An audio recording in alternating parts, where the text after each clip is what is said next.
Hi friends, welcome back to Lakshmi cooking style. ఈరోజు నేను మీకు గార్లిక్ రసం ఎలా తయారు చేసుకోవాలో చూపించబోతున్నాను. జలుబు చేసినప్పుడు, జ్వరం చేసినప్పుడు, నోటికి ఏమీ తినబుద్ధి కానప్పుడు ఈ రసం చేసుకొని తింటే టేస్ట్ అదిరిపోతుంది. ఒక్కసారి ఈ రసాన్ని ఇలా ట్రై చేయండి. ముందుగా ఒక చిన్న రోల్ తీసుకొని 1 టేబుల్ స్పూన్ జీలకర్ర తీసుకొని కచ్చా పచ్చాగా దంచుకోవాలి. తర్వాత ఇదే రోట్లో ఒక 30 వరకు మిరియాలను వేసుకొని కచ్చా పచ్చాగా మిరియాలు అనేవి మెత్తగా దంచుకోవాలి. ఇలా దంచుకున్న తర్వాత ఒక 30 వరకు వెల్లుల్లి రెమ్మలను పొట్టు తీయకుండానే వేసి వీటిని కూడా కచ్చా పచ్చాగా దంచుకోవాలి. వెల్లుల్లి రెమ్మలు అలాగే మిరియాలు, జీలకర్ర మొత్తం మరీ మెత్తని పేస్ట్లా కాకుండా కొంచెం కచ్చా పచ్చాగా దంచుకోవాలి.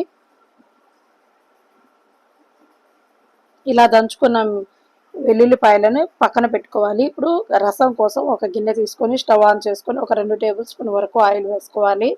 ఆయిల్ కొంచెం వేడెక్కిన తర్వాత 4 పచ్చిమిర్చి చీలికలు అలాగే ఒక రెమ్మ కరివేపాకు వేసుకొని దోరగా వేయించుకోవాలి.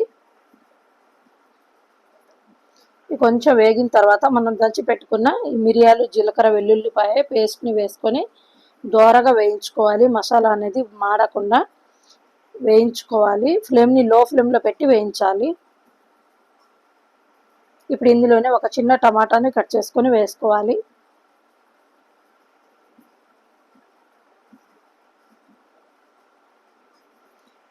టమాటా కొంచెం మెత్తబడిన తర్వాత ఒక 1/2 టేబుల్ స్పూన్ వరకు పసుపు అలాగే ఒక 2 టేబుల్ స్పూన్ వరకు కల్లుప్పు వేసుకోవాలి. వేసుకొని మొత్తం ఒకసారి ఇలా కలిపేసుకోవాలి. ఇప్పుడు ఈ టమాటాలు అనేవి మెత్తబడిన తర్వాత ఒక చిన్న నిమ్మకాయ సైజంత చింతపండు రసం ముందే తీసుకొని పక్కన పెట్టుకోవాలి. ఇప్పుడు ఈ రసాన్ని కూడా ఇందులో పోసేసుకోవాలి. చింతపండు రసాన్ని ఒక 5 నిమిషాలు ఇలా ఒక పొంగు వచ్చే వరకు మరిగించాలి. ఇలా ఒక పొంగు వచ్చిన తర్వాత మనకి రసానికి కావాల్సినంత వాటర్ని 1 లీటర్ లేదా 1/2 లీటర్ వాటర్ని పోసుకోవాలి. పోసుకొని మొత్తం ఒకసారి ఇలా కలిపేసుకోవాలి. కలిపేసుకొని ఆ ఫ్లేమ్ని హై ఫ్లేమ్లో పెట్టి రసంని బాగా మరిగించుకోవాలి. ఈ రసంలో నుంచి పచ్చిమిరపకాయలు అనేవి మెత్తగా అయ్యే వరకు బాగా ఈ రసాన్ని మరిగించుకోవాలి.